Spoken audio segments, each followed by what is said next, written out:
storm and the rain. I grew through the struggle, I embraced all the pain. With kindness and peace, my branches take space, standing tall and so strong, rooted with grace. Hey y'all, from VoiceOver Jade. Welcome back to another crafty video. So these old shutters cost me just $5 at the thrift store. They're a little rough and a little worn, and truth be told, I'm really not even sure which side is the front or the back, but that's the charm of a rustic find like this. In life, sometimes we don't start with the perfect pieces, we just start where we are. Pick a direction and move forward with purpose. Now, I won't be painting these. I want the weathered, time-worn beauty to shine through. I'm just giving them a good scrub-a-dub, fixing the broken slats, and removing all of the hardware to make it a little easier to sand and stuff like that, So, no cover-ups, just a little care and a whole lot of grace. Now that the shutters are all cleaned up and the hardware is off, it's time to carry those rustic farmhouse vibes all the way through. I'm using my electric palm sander not to erase the imperfections, but to soften them, to let the wood breathe just a little, while still holding on to its original story. As the dust stirred and the grains began to lift, a familiar scent rose from the surface.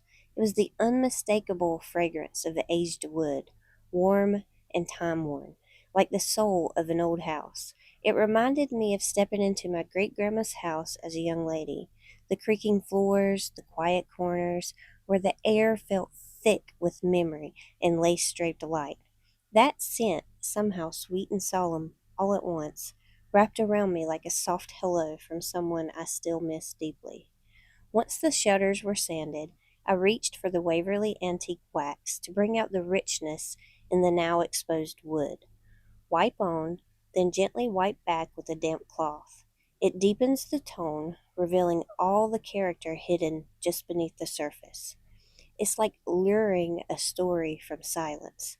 That warm, earthy finish gives the shutters a rustic farmhouse charm, full of life, full of history.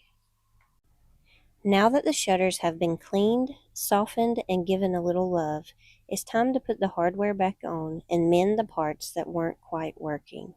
One of the slats had come loose over the years, so I used a small U-shaped tack to guide it back into place.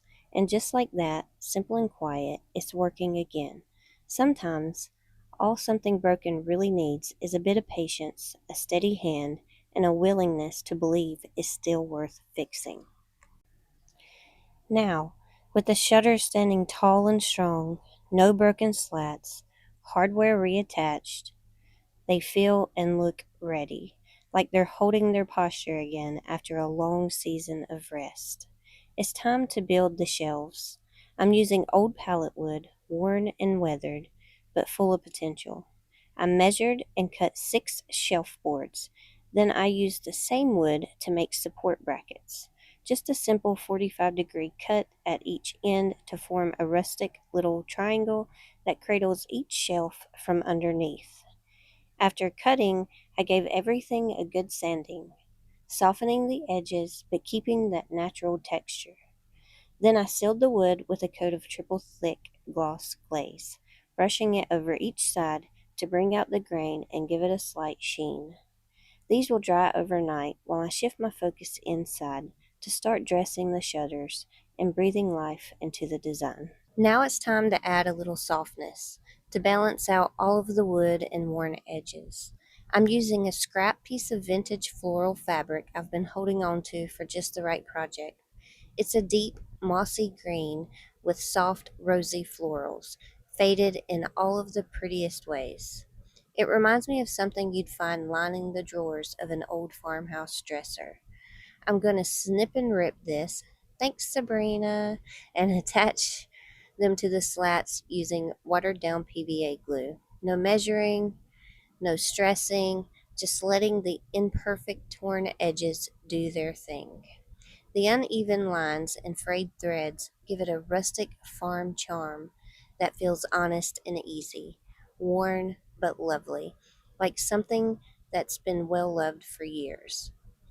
As I work my way through each shutter, slow and steady, I want to tell y'all about the collaboration this project is part of. It's called Rustic Wednesday, but on Saturday, and the theme is Get Farm Fresh Down on the Farm. It's hosted by the lovely channels Shabby Meets Bling and Repurposed My Way. You'll find their links along with the full playlist down in my description box. There's a whole herd of talented creators sharing fresh takes on rustic farmhouse decor, and I know you'll find something to spark your creativity. With the fabric covered slats finished, it's time to add the words that bring this whole piece to life. I designed a simple graphic in Canva that says rooted with grace, a phrase that holds so much weight in just a few quiet words. To transfer it onto the wood, I'm using a sheet of carbon paper and the printed design. Just trim each word and trim down your carbon paper to match. Then tape the carbon paper to the back of the printed words. Shiny black side facing down. That's the transfer side. Be sure your tape doesn't cover the underside of any letters. Otherwise, they won't transfer cleanly. Then tape the whole thing into place right where you want it on your project. I like to use a dull pencil, not a sharp one, so I don't leave pressure marks in the surface. It also helps me see exactly where I've traced, in case I need to step away and come back later. Once you've gone over the entire design, just lift the paper, and there it is, your own coloring book outline, ready to paint. This method is perfect if you don't have a vinyl machine, or if you're like me, you just don't feel like dragging it out. Sometimes the simple ways are the best ways. I'm painting the letters using Waverly chalk paint in the color Pink Sky. It's a soft, romantic tone that feels right at home on this rustic piece. I use a very thin, pointy brush, outlining first, then filling in the centers. 2 coats is usually just right. Once the paint is completely dry, I take it outside and gently distress the lettering, using a scrap piece of sandpaper. I don't use my electric sander here. It's way too powerful for the delicate details, and you might just remove your entire verbiage. So, just a soft rub by hand, pulling back the paint where I see fit, like time gently fading the edges of a memory. Now it's time to bring in the shelves, where life and little treasures will soon have a place to rest. I'm using tight bind quick and thick glue to attach all the shelf pieces. This glue holds strong and gives me enough time to adjust everything before it sets. Once it's fully dry, I'll go back in with my brad nailer to secure the shelves firmly to the shutters. It's always satisfying watching something go from flat and decorative to functional and dimensional. There's a real sense of strength that comes with this part, like the piece is standing tall and ready to hold the weight of something new.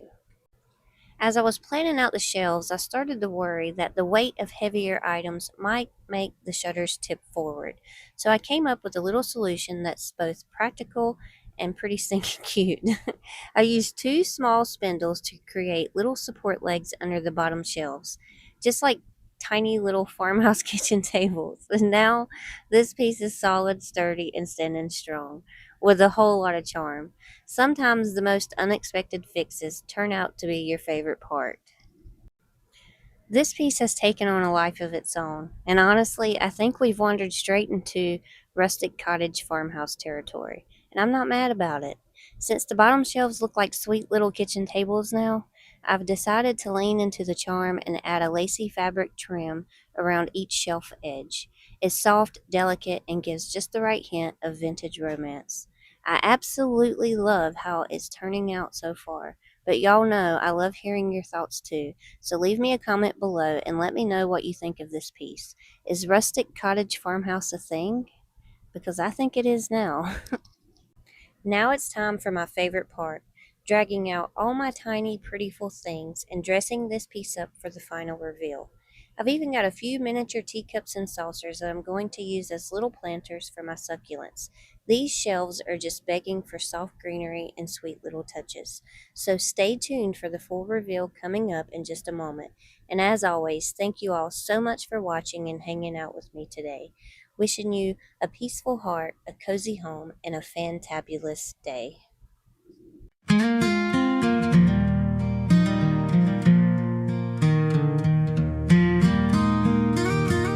I started as a seed in the ground, so cold.